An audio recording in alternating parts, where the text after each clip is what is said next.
Welcome back, My Funded Futures traders. This is a special episode doing an interview with one of My Funded Futures own traders, right? So I'm going to sit down, ask Volatility why he chose MFF, a little bit about his trading style, and just go in from there. If you're a new trader and you're looking for a trading home, definitely use My Funded Futures. There's a link down below where you can sign up for your next account. Of course, very community oriented. Join the Discord. I also have my own Discord called Trade Edge, focused on teaching people how to navigate the markets. I'm a day trader who's been trading my own account for a pretty long time here, up to over 7 figures. So I have a lot of opinions on this space. Stay tuned in. How's it going?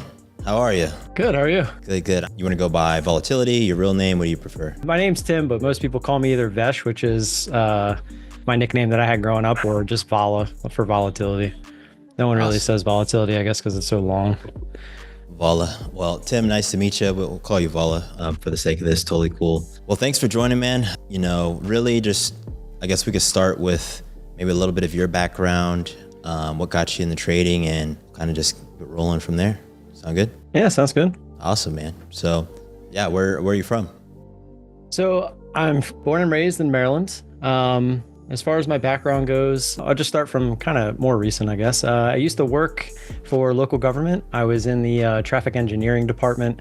We were in charge of like all the street signs, the lights, the markings on the road, etc. And around 9 years ago, nine, my wife and Amanda found out that we were actually going to have our first kid.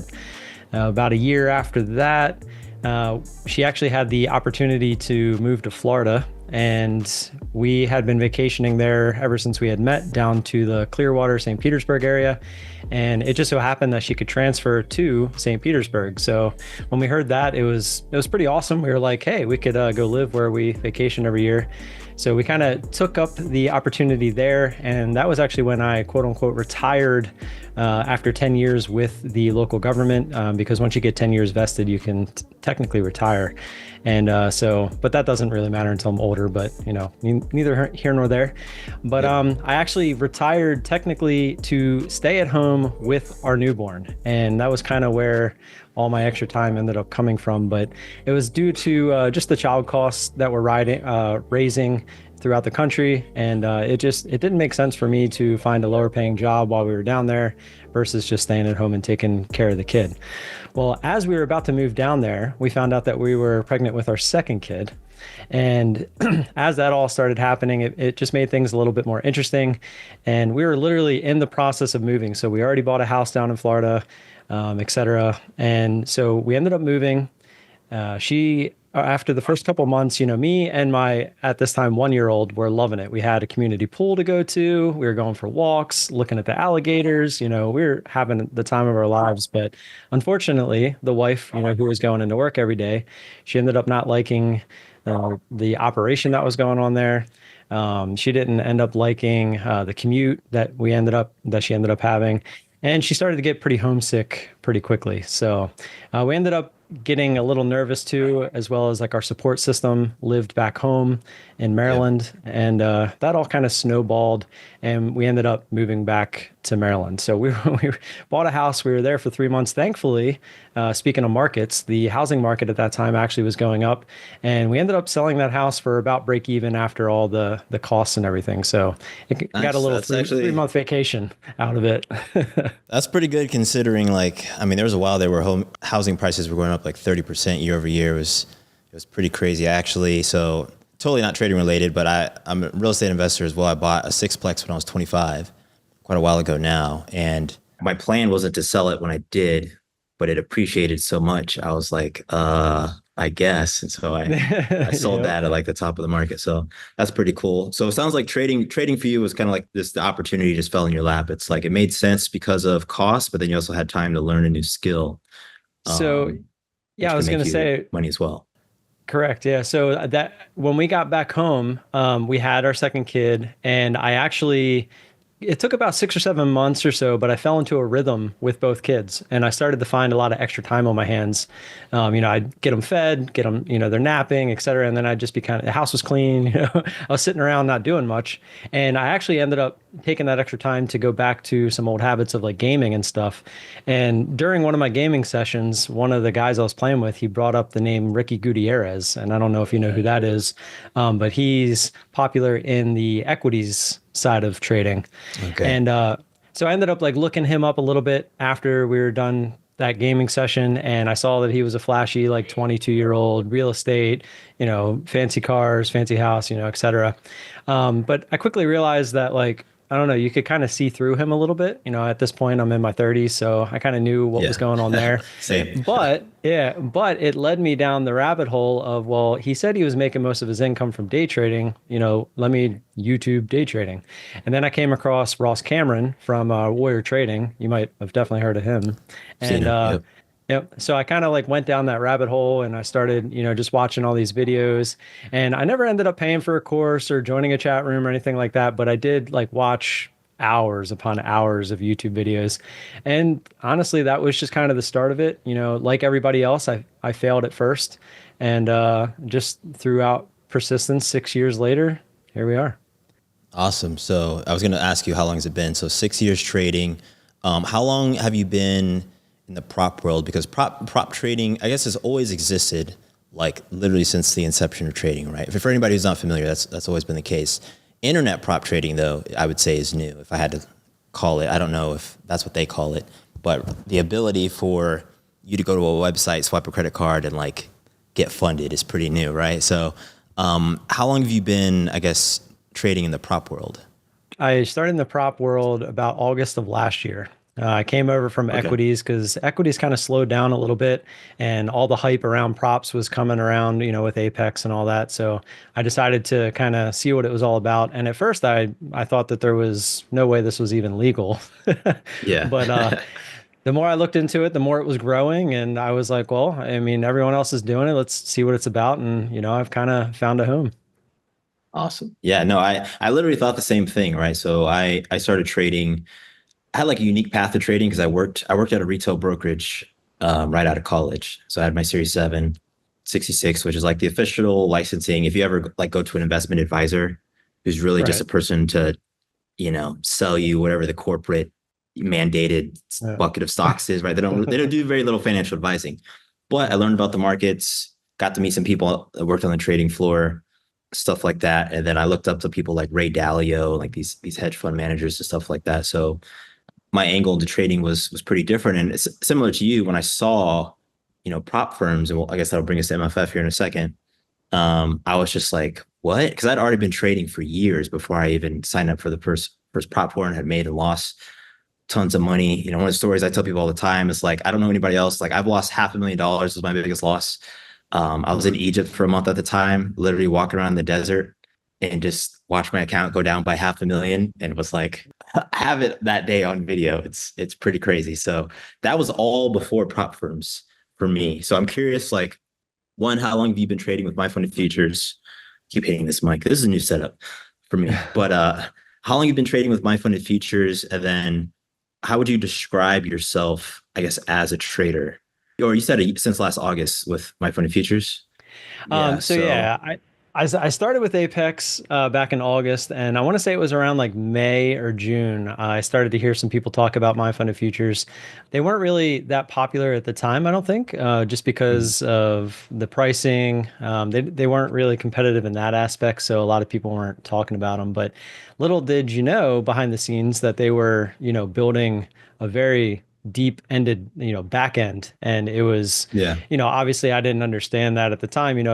Just getting into the prop firm industry, you're just looking for what's cheapest, how do I get in, try to make some money, etc. But I did start to hear about them, and then when the new starter plans came out, I mean, that was just a complete game changer. I was, it took again some time to convince people. They're like, "What's the catch?" You're telling me for $76 I can get a lifetime account when, the cheapest you can get it anywhere else it was like 150 at the time, and Yeah. that was at the eval, and then you had, I think it was Beelnox and Apex, you could pay 140 for the lifetime, but that's after you pass the eval, and you know. So it's almost double, and you're like, well, why is it so cheap? Like what am I Right. missing? But it was just their way of saying, hey, we're going to change the game a little bit.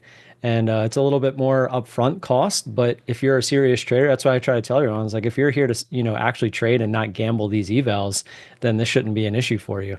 And that's been my favorite account, those 50K My Funded Future starter accounts. And they have the daily loss limit on it. I know a lot of people actually complain about that, but for myself, I think that's a great thing because I'm sure the $500,000 loss that you're talking about, had there been like some sort of daily loss limit in there somewhere, it might have I saved you from hope to yourself. never, I hope to never be in that position again. Yeah, I mean, I think what's cool, and I guess if anybody isn't familiar with My Funded Futures daily loss limit, it doesn't blow the account. So it Correct. It's truly is soft like a breach. safeguard, right? Yeah, it's like a soft breach for the day. And yeah, man, I tell, I mean, in regards to that loss, it really is important for new traders too. And I think the starter account is great for that reason that, it doesn't matter how much money you have, you could always lose it all in a day. It's entirely possible. Mhm. Some trust fund kid who wants to be a trader tomorrow with $20 million could, lose 19.9 million of it in a day. The markets really are that vicious, and that's really unique to trading. So I'm curious. So you're using the starters now with MFF. How would you describe your trading style? So my style is I would consider myself a scalper that heavily relies on price action. The one thing that I took from equities is my ability to read price action. And I always say, like, yeah, just give me a chart. I don't need any fancy indicators, none of that. And I feel like that's a common thing you hear from people that have been in the industry for a long time is, everyone thinks there's this magical solution, Yep. that yeah, give me the right indicator, give me the right, the MACD, like whatever it is, everyone's got, their thing. But when it comes down to it, if you can just pull up a chart, I mean, most of the time you can just kind of read each candle individually as it's happening and just see the price action happening. Like the buyers, they're either when you go through a key level, the buyers are either going to step in or they're not. And you can see that Yep. in the candle and the way that it's forming. And where my strategy comes in is I simply will mark off key levels and I trade on the 1 minute. Um, I'll mark off key levels and I'll wait for those key levels to break, whether it's up or down. I'm not biased.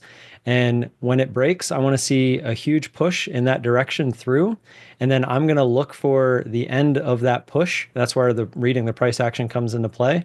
And let's say we're going down and we break that level and we push down. I'm going to look to buy to get into in for the retest of that key level that broke because you see it all the time. I preach support and resistance a lot. It's one of the things that if you look at over the years, like it works. It's one of Yeah. those things that just works. And so I'll look for a support level in this case to break, and then I'll look for that support level to become resistance. But in the meantime, I'm looking to get into a long position to come back up to that and then I'll look to get out when we get near that retest. I mean, it's really that in a nutshell. And every once in a while, a move will go a little bit further than I was expecting. And my strategy with that is I will average into the position. A lot of people consider that DCA, which is exactly what it is. It's dollar cost averaging. And but in that case, I do have a certain dollar amount that I always use as a stop. So if I'm wrong, that dollar amount stop will protect me from myself. And worst case scenario, if I can't use that because for some reason I draw a mental blank, I have the daily loss limit on the on the account that will protect me from myself. That's good. Yeah, I'm never. I'm very careful, especially we're really in all aspects of life, not to speak in absolutes, right? So, but the one thing that is true is you can't play the game if you run out of money. So, risk management is always key. So, regardless of your strategy, I'd say I'm definitely a day trader, more of an intraday swing trader, though, right? So, I go for like 50, 100 point trades. Like today, for example, I took two trades, I think, because I was just waiting for a setup. Today was ranging like crazy. So there certainly were a ton of scalps in there, but I've just moved to that style. But regardless of your style, like you need to have some set either maximum risk or risk per trade or whatever it is. Do you scalp with high leverage or is it small leverage? Or I typically does it depend on trade the setup? I typically trade the MNQ, and I won't So that it does bring me back. Like I will also only take sometimes 1 to 2 trades a day, because I really Okay. focus on what I consider the best setups, which are when the price is actually at the highs or the lows of the day. And sometimes we'll just chop in the middle all day. So I just won't get any trades, because I really find that when you break, like I said, when you break those key areas, a lot Mhm. of the big hedge funds and whatnot, like the ones that are actually participating and moving the chart around, you'll hear from a lot of them that a lot of their orders are where other people's stop orders are. And that's really kind of the idea behind my trade is I'm not looking for the giant 80 to 100 point move. I'm just looking for that big liquidity sweep, whether it's to the upside or the downside. And I'm just looking for that retest. And as long as I get that, that's my trade. What it does after that is completely irrelevant to me. So I really do also, that's like you mentioned it earlier about the risk management. The two things that I've preached literally since I started trading, I used to preach it to myself and now I try to preach it to others, are risk Mhm. management and consistency. Like if you have those two things, you're going to find a way to succeed because those are the two most important things that you can get. And just to add one more thing that I think is very important that a lot of people need to hear is I don't remember exactly who said this, but I heard it once upon a time and I'll never forget it, is that there are plenty of profitable strategies out there. There are just not enough profitable traders that can trade them. And That's when you good. really let that one sink in, it really it makes sense. And it all boils back down to that risk management and consistency. That's very true. A lot of people, I have this kind of, it's not outlandish take, but about risk reward, right? People always talk about risk reward ratio on trades. And the thing that I always say that gives people pause is like, I don't believe in RR, right? There's either a trade or there isn't. And your risk, how much you risk should be based off of your thesis, right? So if I think the trade's going to go for 7 points or 70, right? I was based off of what I'm seeing on my screen right now, the candles. And there should be some point where that thesis doesn't make sense anymore, right? And it's at that exact point, that's where my stop is, right? And so if you think about all the different types of trades that there might be, that's always the case. And so I think in terms of profitability, what we do as traders sometimes is we trick ourselves as we get into a trade and we say, okay, I was profitable yesterday, the day before that, the day before that, the day before that. I mean, I'm super euphoric. I can't lose. I get into a trade. It gets to that point where it's like, wait, this doesn't make sense anymore. Then it goes a little bit further, but I'm like, you're riding that wave, and suddenly you've wiped out 3 or 4 days of wins, right? Or vice versa, right? You just tilt. Sometimes people just go on full tilt, and it doesn't matter if you have an A setup because you're playing the C setups, you're playing the D setups, you're playing the F setups. Like we're as humans, what I always preach is like we're machines, but we're like biological machines, and emotions are one of our inputs. So if you're emotionally compromised, you're not going to do well. Or the other way to think about it is like traders are we're much more like high performance like vehicles, like an F1 Formula car, right? Versus like a Honda Civic. A Honda Civic, you hit it with a hammer, hit a pothole, drive it 200,000 miles, you're good to go. F1 Formula car, the smallest little ding or anything is going to affect performance, right? And that's what trading is like. Like we need to be in an optimal state, or we'll crash and burn and just blow the whole car up, right? So, yeah, totally agree with you there. What is just being respectful of your time here? You're About good. 8 minutes left here. What would you say is your goal in the next year for your own trading? Like, what are you trying to accomplish? So, one of my main goals, especially with futures, is to really get to a point where I build up some accounts and actually build like a nice buffer. So, a lot of my payouts were I was excited to get to, pay out on these prop firms because it was still all new to me. I had no problem essentially taking out the maximum amount and, just starting over.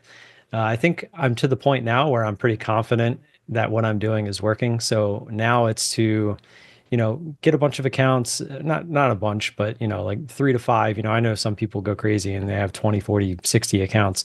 I'd rather focus and again, just focus on the ones that matter, and I can just build a nice buffer and then really start to scale. I think that's where, like I said earlier, I'm trading the MNQ. I will start sometimes with 2 contracts. Sometimes I'll use more depending how much I like the setup. But you'd be surprised how much you can make just doing that. But then switching to the NQ, it's a whole different ball game. I mean, yeah, Yeah. you're using 10 10x, times the 10x the leverage. position. Yeah, Yeah. it's crazy.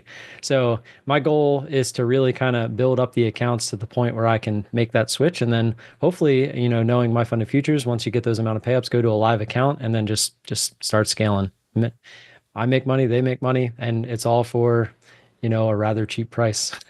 You know, I think that's the Awesome. best part of all this is just knowing that the barrier to entry is almost non-existent. I mean, if you could have told me back in the day that I could have been doing this for this cheap, like again, you would think you're lying. Like, what's the catch? But here Yeah. we are. Well, I mean, the catch is most people aren't patient and, they blow up the accounts and that's how they stay in business, which is fine, True. but for people who can manage their risk, I mean, it's a truly unlimited opportunity. I guess there's another question, right? So I don't have any kids. So I'm curious, as a dad, is there anything about fatherhood or having kids that has made you a better trader or that has affected your trading or any cross pollination the other way? Is there anything about trading that has changed your perception of being a dad? I was actually going to say it's the other way around. I feel like throughout the beginning years of learning how to trade, I was taking care of them full time. Trading was more of a part-time thing, but the more I got into like the love of trading, like I just, I would think about trading all day, as I'm taking care of them, as I'm sleeping. I was that person that spent 8 hours on the charts during the day, and then they'd go to bed. I'd spend another 4 hours back testing. I was just the love for it. There was nothing else that I've ever felt this love for, and except honestly for them, and it's Yeah. actually really funny because the dedication that I had noticed that I was putting into trading, I felt it was very similar to the dedication I was putting into raising them. And the one big thing that I take away from it is in trading, the patience. And like you said, you only take 1 to 2 setups a day. Sometimes that's me. I stream mostly every day, Monday through Friday, and having that audience as well, it's very hard to stay patient sometimes because you feel like, okay, people are here to watch me trade. But early in my streaming career, I felt like I would feel pressured to take some of those trades. But the further and further along I got into my journey, I realized, I'm not here to entertain people. I'm here to trade. And that will always be my goal is to be a trader first. And that has correlated into that patience that I was talking about with them because they're 8 and 6 now. Back when they were 2 and 4, there was a high level of patience Yeah. needed for a lot of things. And you said you're not there yet. If you are one day, you'll understand. We'll see. No plans yet, but I'm not against it. Actually, that actually slipped my mind. I forgot. You're a trader. So you trade on, or do you stream on YouTube, or where can people find you? YouTube, yeah. Yeah, I trade on YouTube. I've been there since the beginning. I pride myself on being very transparent. A lot of people don't like some of the things I have to say because I am so transparent, but I like to keep it real. I always have. That was actually when you first came around. I remember watching one of your videos very early on, and I could just tell that you were that kind of person as well. I know we never really hit it off then, but then I saw you in my funded futures, and then we started talking, and I was like, oh, that's Awesome. ironic. I really it's funny because even though I'm a YouTuber and I'm here on my Funny Futures channel, like I really just stay in my own lane. Like I'm a really, I guess not private guy, maybe. I'm definitely an introvert. So even though I'm talking all day, I stream every day, like in our Discord. Might do some YouTube streams here soon. We'll see. But yeah, I don't watch like too many other traders. I went through that phase like a long time ago, but now, like after you go through all of the like trader tainers, it's like, okay, I want to, like you said, like I want to trade for real. Like I actually love trading. I have a vision for this. And then at some point you just have to accept, okay, like, yes, I could do this other stuff. Like we're having this conversation, which is cool because I love talking to the serious traders. But at the end of the day, this is really hard. And you have to sit down at your desk and do research, back test, and like journal. And that's the only way you'll actually get good. It's just like being in a cave all day looking at charts. So, Well, to uh, be completely honest, that's why I actually enjoy streaming now is because talking to people while I'm waiting for the setups, it actually keeps me patient instead of like went full circle because it used to be I felt like I had to trade because people were watching me. Now the mhm. people watching me help keep me from taking the dumb trades because they give me something to talk about. We're kind of entertaining each other. It's almost like I treat it as in like we're all in a workplace, and we're all coworkers, and we're all trying to keep each other focused. And throughout the morning, everyone knows what I'm looking for at this point. So it's like they know I'm waiting for that specific setup, and if it doesn't come, we're just going to sit there and chill, for the day, and everyone's okay with that. So I actually like that. It's a very big positive for me. And I'm sure you kind of have that same vibe in your Discord streams as well, that, you're staying focused. Helps keep you focused. It helps, a lot of these, like you said, that's actually, I've never heard that word. What was it? YouTube I just made it up. entertainer? Yeah, Tradertainers. Tradertainers. Yeah, dude, that was Yeah. actually a really good word. But it's true. A lot of them, that's exactly what they are. They're there to entertain. They're not there to actually like take trading seriously. And I feel like I wouldn't say I necessarily stay in my own lane because I like the entertainment of it.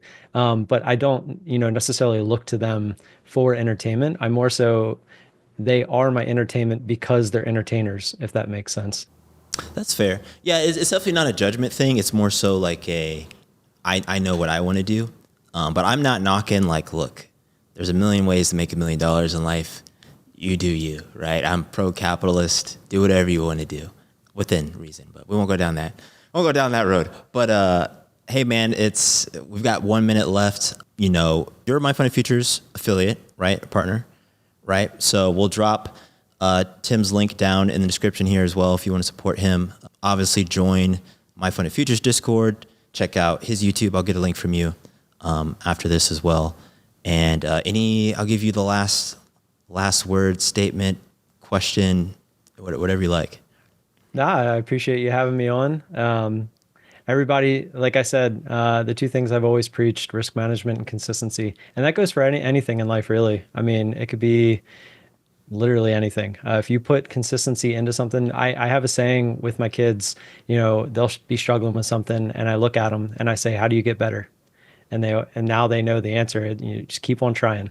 And that's where the consistency comes in. Because if you keep trying something, eventually you're going to get better at it. And whether you want to or not, speaking of the kids, but whether you want to get better or not, you're going to, because if you keep trying, you kind of have to. So, but yeah. Love it, man. I appreciate that. Well, that's it, y'all. Thanks for watching. End the clip there, but I guess all outside the video, thanks, man, for joining. You were the first one of these I'm going to do, so hopefully I can get some other. A few other guys said yes, then disappeared. One guy said he was about to get a huge payout, and then he didn't respond. So I don't know if you got that payout. Well, cool. Well, I'll let you go. If you ever need anything, feel free to reach out. Sounds good. Awesome. Appreciate it, Forrest. Catch you later, man. Later, Tim.